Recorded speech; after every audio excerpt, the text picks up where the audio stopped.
75 વર્ષ નિમિત્તે છે એ તો બાદમાં આપણે રજૂ કરીશું।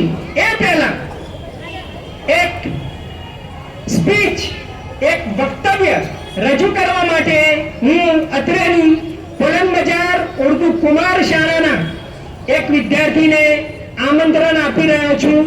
હસીબ મૌલવી ઝુબેર બઢા, હસીબ બઢા એ અત્રે ઉપસ્થિત થશે અને એક વક્તવ્ય આપશે આઝાદીના એક ખાસ લડવૈયા બરકતુલ્લાહ ભોપાલી વિશે। બરકતુલ્લાહ ભોપાલી જેમના નામે એમનું સ્થાન એટલું ઊંચું હતું કે ભોપાલમાં એમના નામે એક યુનિવર્સિટી બનાવવામાં આવી છે। એવા મૌલાના બરકતુલ્લાહ ભોપાલી વિશે એક વક્તવ્ય રજૂ કરશે હસીબ બઢા। हम तो दुनिया में मोहब्बत को आम करते हैं, हम तो दुनिया में मोहब्बत को आम करते हैं और छोटे बड़े को पहले सलाम करते हैं, अस्सलाम वालेकुम। आज की मजलिस के सदर साहब और मुअज़्ज़ज़ हाज़रीन, आज मैं आज़ादी के एक ऐसे सपूत के बारे में बात करने जा रहा हूँ जिनको भारत के पहले वज़ीर आज़म होने का फख्र हासिल है। हाँ जी, मुल्क के पहले प्रधानमंत्री जिन्होंने जर्मनी के विलियम कैसर, तुर्की के अनवर पाशा, रूस के लेनिन समेत दुनिया के 10 मुल्कों के सरबराहों से मुलाकात की और भारत की आज़ादी में मदद करने की पुरतासीर अपील की। भारत के पहले वजीर आजम थे मौलाना बरकतुल्लाह भोपाली। बरकतुल्लाह साहब की पैदाइश तारीखी शहर भोपाल के ईतवाला मोहल्ले में 1854 में हुई। आप बचपन से इंतहाई ज़हीन थे।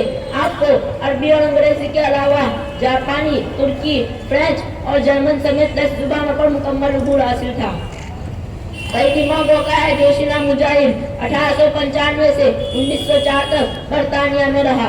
ईस्वी सन 1904 में आप मौलाना महमूद हसन की रेशमी रुमाल तहरीक की खातिर जापान गए। वहाँ टोक्यो यूनिवर्सिटी में पढ़ाने के साथ भारत की आज़ादी के बीज बोए। 1914 में अमेरिका गए और वहाँ लाला हरदयाल, रास बिहारी बोस और सोहन सिंह भकना के साथ मिलकर गदर पार्टी की बुनियाद डाली। 1915 में आज़ादी के तमाम मतवाले काबुल में जमा हुए और भारत की आज़ादी का ऐलान करते हुए एक आदेश हुकूमत बनाई, यानी प्रोविजनल सरकार बनाई। राजा महेंद्र प्रताप को इस आदेश हुकूमत का राष्ट्रपति, बरकतुल्लाह भोपाली को वजीर आजम और मौलाना उबैदुल्लाह सिंधी को फॉरेन मिनिस्टर बनाया गया।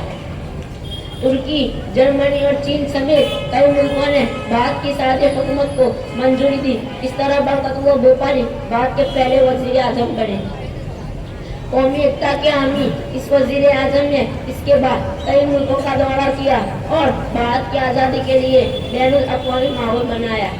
रूस के लेनिन, जर्मनी के विलियम कैसर और तुर्की के अनवर पाशा के अलावा कई चोटी के नेताओं से मुलाकात की।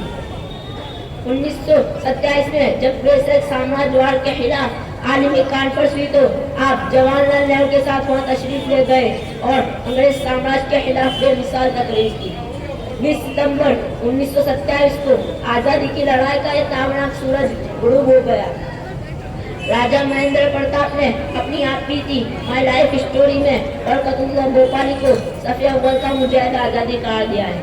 जवाहरलाल नेहरू ने अपने सुहाने एंड ऑटोबायोग्राफी में बरकतुल्लाह भोपाली को डॉन कीजोटी यानी आज़ादी का खुदाई खिदमतगार बताया है। मध्य प्रदेश हुकूमत ने भोपाल यूनिवर्सिटी का नाम बरकतुल्लाह यूनिवर्सिटी रखा और आज़ादी के इस बहादुर सपूत का नाम जिंदा किया।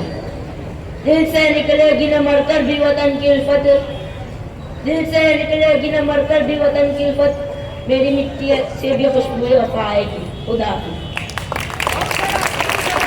તાળીઓના ગડગડાટથી આપણે વધાવી દઈશું। થોડા આત્મવિશ્વાસ સાથે મૌલાના બરકતુલ્લાહ ભોપાલી વિશે વક્તવ્ય રજૂ કર્યું। ચાંદ भी हैरान